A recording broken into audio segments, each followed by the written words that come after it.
So hello and welcome to an Active Ideas review video on the Mount Coast R1s. This shoe has been one of the most favourite shoes I've ever tested. It's one of those shoes that you don't get often. It's like a unicorn. You put them on and it just instantly feels right. And I definitely got that with the R1s. I put these on and they were really comfortable and I was super excited, as you can see, to take these sparkling white shoes out onto the trails. They're no longer white. They're now absolutely caked in mud and I don't think I'll ever get them looking white again. But they definitely tell a story, and that is that I've absolutely rinsed these in miles. For my Arc of Attrition 100-mile race coming up soon, these really have been my companion. So yeah, let's dive into the review.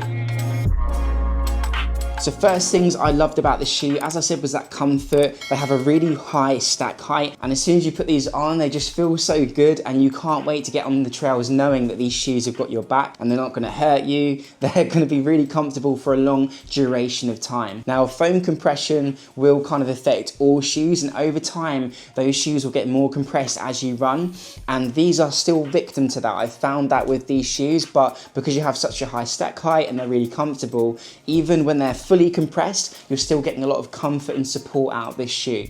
Obviously, having a high stack height shoe comes with its issues of stability, and I can say now I have had no issues of stability with these shoes. They've been really stable, I guess because of that wide heel and also the wide kind of forefoot as well. You always feel like you can use your body in these shoes to stay stable. So they're a shoe that kind of like complement your natural geometry rather than kind of forcing you into weird kind of gait patterns. So yeah, absolutely loving that natural toe box as well. So compared to other shoes, this toe box is a little bit bigger, and I've found, because I'm training for this 100-mile run coming up in 2 weeks, that when my body feels fatigued, and more specifically my feet, I've latched onto these shoes, and it's why they're so muddy. I didn't want them to get so muddy that they're dropping mud all over the table. The thing is that on the day I was going to be running 22 miles, and I knew these were the best shoes for the job in terms of keeping my body healthy, not injured, and yeah, just comfortable for that whole trip. So yeah, a really good shoe. They come with this new innovation of lacing. So they've got the top lace system here, which is what you're traditionally used to. But then underneath we have this kind of like quick lace system, which is very similar to like what Salomon do. And just all in all, a very kind of squishy shoe. Even that insole, you're getting lots of bounce when you push them down. And I will say I'm just a really big fan. So yeah, these are the R1s. I have heard that Mount Coast are bringing out some H1s and T1s. And in the UK with our specific trails, that's going to affect me massively. If you look at the bottom here, you're going to see absolutely no tread whatsoever. So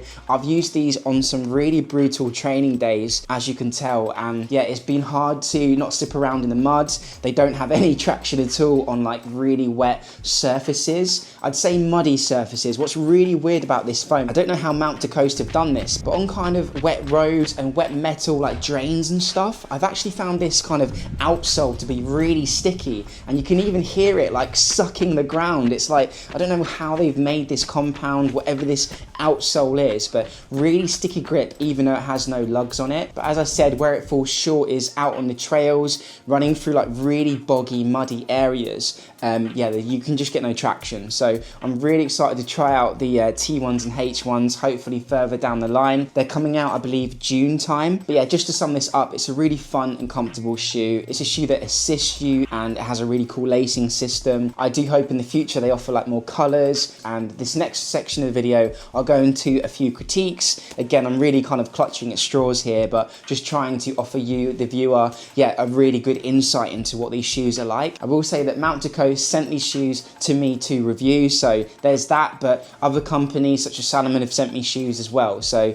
yeah, I'm here saying that these are really comfortable shoes. I've really enjoyed them, and for the price that they're being sold for at the moment, I think they're coming in at a really good price. Only issue is that colourway, but they do in white tell a story. I mean, what story is this telling you? That Kingsley doesn't look after his shoes and he likes to run a lot of muddy miles. Another critique is the lacing system. I did have some pain where I had the laces too tight. So the lacing system's great. It just takes some adaptation and getting used to. And once you realise, oh, I can tighten the shoes not only from the bottom but the top, and you start to understand how those two mechanisms work together, then you can find the perfect fit. Yeah, this is different different, it works, it takes some getting used to. After a week or two, you'll know what you're doing. And I guess my last critique, and this is just me kind of giving some pointers, because these shoes are amazing. Like, I've absolutely loved them. They are probably the best shoes I've ever worn. So these critiques are like, take them with a pinch of salt. I'm really trying to look hard here for maybe some things that could be improved, or you might notice as a runner. But I was slipping and sliding because of the lack of grip on the bottom. Lugs would be great. Obviously this shoe is really meant for like hard packed trail.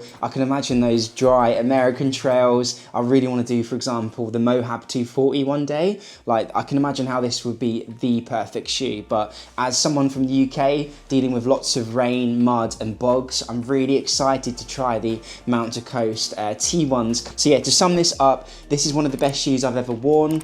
I think the price is right. Actually, they're quite cheap considering how comfortable they are and the durability that they're claiming. They're offering what seems like a sustainable shoe and innovation as well in a sport that needs innovation. It's nice to have a brand say, look, ultra runners, we've got you, check out our new lacing system. And the responsiveness of the foam, really surprised with how responsive these feel, even up to like 5 minutes per mile pace.